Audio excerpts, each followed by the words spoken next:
Okay, so this game's from 1858 and it's Paul Morphy as white in a simultaneous exhibition played in New Orleans, and we don't have a name of black, but it's a very good attacking game.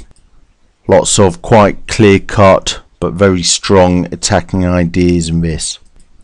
So the game opened e4, e5, knight attacks a pawn, knight defends a pawn, and bishop to c4, straight away targeting what's always the weakness in the starting position, the pawn next to the king, the f7 pawn or the f2 pawn for white, and black replies likewise with bishop c5.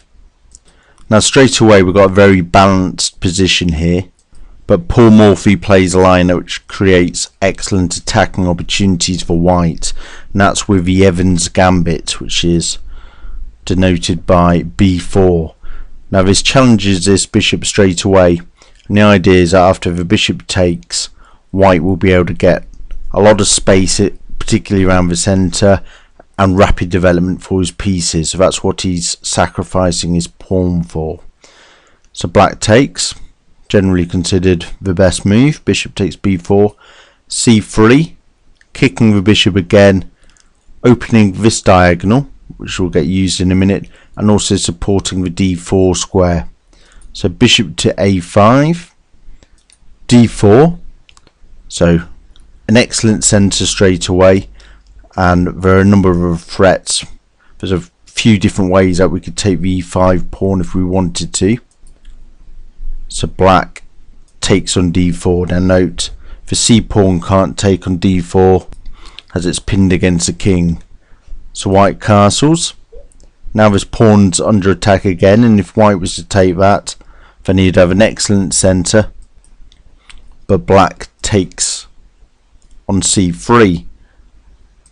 Now if we look at this, black is already 3 pawns up, so white's going to have to find something particularly good in terms of attacking opportunities to compensate for that material deficit.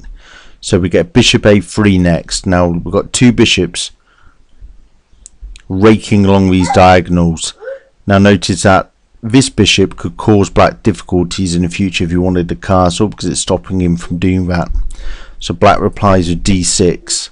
d6 blunts that bishop, and it also supports the e5 square and opens up this diagonal for the bishop to develop. Morphy plays queen to b3, triple threat. If this bishop was to move, this b7 pawn would be hanging. We've got the immediate threat of taking on f7 would check, and also knight takes c3 is now possible. So black plays knight to h6, defending the f7 square, and Morphy develops his knight by taking the pawn. So now black's 2 pawns up. Black plays bishop takes knight, probably a good move in the immediate term. It gets this bishop, it gets the queen off this diagonal, because we'll play queen takes b3, and if we remember black's up on material, he's also exchanged off a piece, and the more pieces he can exchange off, the less dangerous the attack's going to be, theoretically in a way. So now black takes the opportunity to castle, and Morphy plays a rook to d1. Now the purpose of this is that it puts pressure on this pawn. If we were to play e5 here, the pawn couldn't take because the rook's pinning it against a queen, and also we can see that that pawn is pinned against this rook, so that d6 pawn has become a serious weakness now. Knight to g4, protecting that e5 square, stopping e5 move. And Morphy's got a plan in mind, and he plays h3, which pretty much forces the knight to e5. Morphy takes, black recaptures with the knight, hitting his bishop. That bishop's a powerful piece that we want to keep, so Morphy retreats it to e2. Now notice if we placed it on b3, then we could have bishop e6, again trying to exchange off the bishops, and if the bishop was to retreat, then the a2 pawn will be hanging. So we moved it to e2, and then black plays f5.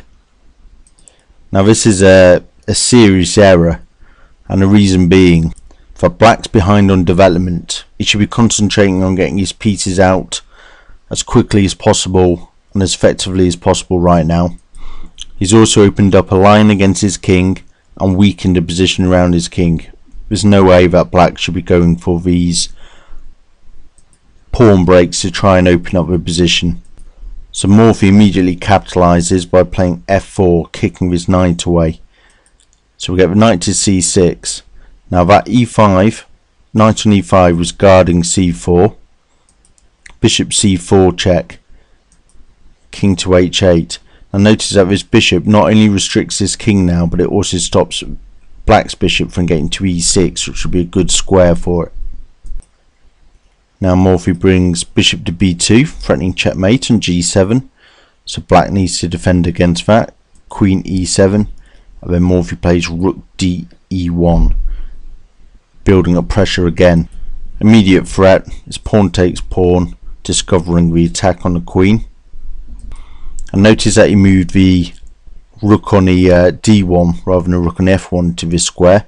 And the reason being is that if this pawn's under attack, if this pawn is taken or moves or takes itself on e4 in future, this file is going to become open. We want these. If we look beyond these pawns, we can see that these files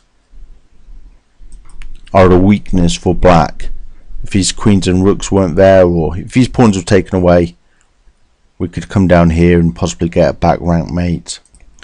So rook f6 was played, again blunting this attack, and then pawn takes pawn, discovering the attack on the queen.